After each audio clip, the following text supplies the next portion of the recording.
Of course, we have to give due. We have to give it partly to higher confidence, especially business and foreign investor confidence. We got investment upgrades. We are now investment grade for the first time. Our debt rating, our credit rating from Moody's, Fitch, and S&P, and they mostly say improvement in macro balances, especially fiscal balances, and governance, improved governance. No more scandals like the ones under GMA that rocked the economy and coup plotting, although there is still some under this administration from his own family. Okay, so due to higher, and also the growth is due to, and astute in this government, we have to give it to Butch Abad, whether whether you don't like it or not, is the growth that is domestically oriented should also include government spending, government construction. Very important thing that I think should have emphasized as one of the achievements of the government. Okay, so higher confidence would bring more private investment. I forgot to mention that the growth also depended more on investments compared to the other years. Yan ang na-miss ko sa previous slide. Kunin na lang ninyo ang slides, ha? Yung investment, which is gross capital formation, is also higher under Pinoy, and a bigger share of growth. The contribution to growth is also higher in investment, which brings about the importance of confidence to private investments and government construction in terms of public investments. So investments figured more in the domestically generated growth rather than export or externally driven growth. Okay, so the positive parts is investments is good if it's not concentrated on construction alone. Manufacturing also grew under Pinoy. Good for the productive capacity because everybody knows investments means increased capacity to produce in the future. These are machines, equipment, infrastructure. Okay, manufacturing industry also good sign with a caveat. This is at the expense of agriculture, which is doing very, very bad. It yields more, but in manufacturing it yields more productive employment.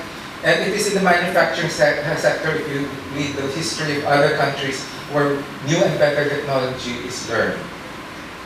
Higher skills and multiplier effects. Of course, service sectors also, but these are service sectors that are related or supportive of manufacturing, that is technology-oriented and have skills-oriented.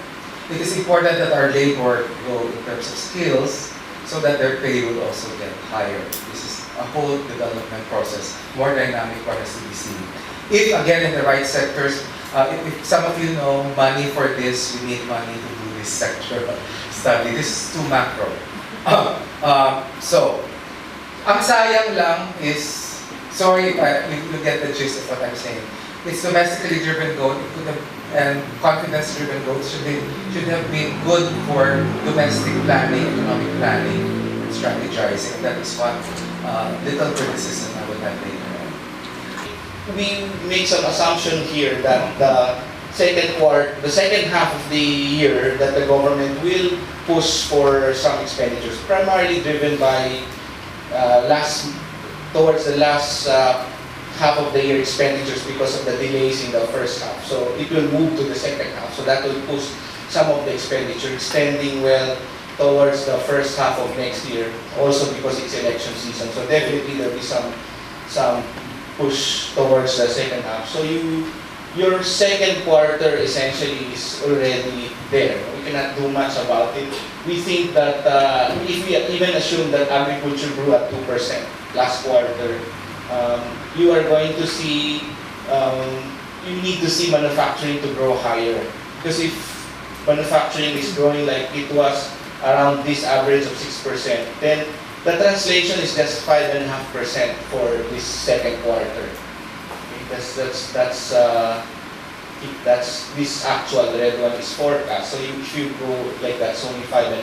And then the third and fourth quarter, so you expect that because government will start pushing its construction, then you will see that the second half of the year will be stronger, manufacturing as well. And then trade usually is stronger during the third and fourth quarter because of the Christmas season. And then the real estate sector, Joseph said something about it's going close to some overheating part. So, but if you look at it, the growth is still coming from that side. So unless there's some weakening at some point, some correction, we still see some growth coming from that sector. So even if the fourth quarter, third quarter gives you about 6.8, 6.1%, your average growth for the year will still just be around 6%. Economic and social, but corruption is still a priority in their urgent national concerns. So having said that, it's critical that the next president possess certain qualities to be able to address these very difficult challenges. So just to be use accessible language, the vision thing. He or she should be a strategic thinker, committed to the common good, and with the facility to stretch his or her mind to get a panoramic view of issues. The imaginary helicopter ride is important for a president to take. I think we missed that in the many years of the Aquino administration. And I was happy to hear that this was also the assessment of Professor Joseph Lim when he said there's lack of strategic thinking even in economic planning. So with the vision thing, hopefully with this lifting up of one's mind using a periscope, decisions are made with clarity and ample regard on how they will affect others, as in Mama Sabano. The decision was made to attack, to look for this high-value terrorists, but the impact on the peace process wasn't apparently taken into consideration. Character, integrity, and a strong sense of fair play are vital. The next leader should be honest and sincere, should value meritocracy. So a candidate who is unable to say no to friends with vested interests does not deserve our vote. Executive skills. Our next president should be like an orchestra conductor, deft in making a team work together, equipped with leadership and management skills. Of course, there are good reviews of President Aquino. The bad reviews include his ability to put together a whole team because he would let them do their own thinking per sector. Now, personality, the bad news, personality politics. This could undermine reforms. The trouble lies in our political culture. Succession planning is futile because of weak, fractious political parties and the dominance of personalities rather than platforms. Who wins? I think we all know this is determined by twists of fate.